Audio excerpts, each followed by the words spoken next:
নমস্কার বন্ধুরা, কেমন আছেন? লাইফস্টাইল বাই সম্পান নতুন একটা ব্লগে আপনাদেরকে স্বাগতম।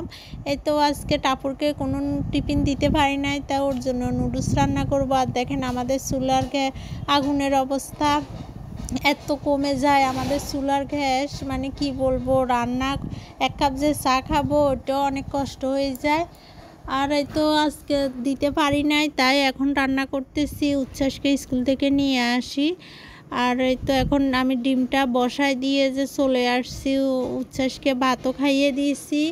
আর এই তো এখন ওকে পড়াইতেও বসাই দিচ্ছি। আর তারপরও আমার ডিমটা হয় নাই, যাই হোক অবশেষে আমার ডিমটা হয়েছে। এখন নুডলস দিয়ে দিছি। আমার এই 10 মিনিটের নুডলস রান্না করতে প্রায় 1 থেকে 1.5 ঘন্টার মতন লেগে গেছে নুডলসটা রান্না করতে। মানে কি যে অবস্থা আমার হয়েছে নুডলস রান্না করতে, এত যে সময় নিছে আমি একদম ধৈর্য হারা হয়ে গেছি।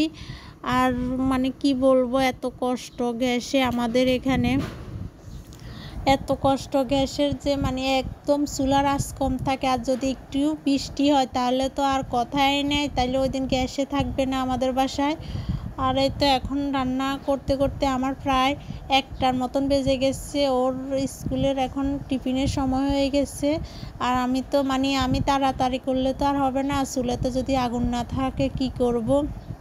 আর এদিকে ওকে দিয়েও আসবো, কারণ ওর এখন টিফিনের সময় হয়ে গেছে। আর এত সময় লাগছে, আমি একদম নাজেহাল অবস্থা হয়ে গেছি আজকে নুডলস রান্না করতে আসি। আর একদম এত ধৈর্য নিয়ে রান্না করা যায়? 10 মিনিটের রান্না যদি 1-1.5 ঘন্টা লাগে করতে, তাহলে কেমন লাগে বলেন তো? খুব কষ্ট আমাদেরকে, চুলার গ্যাস এত কম থাকে। আর এটা আগে শুধু শীতে ছিল, এখন দেখি এটা 12 মাসই সমস্যা হয়ে দাঁড়াইছে।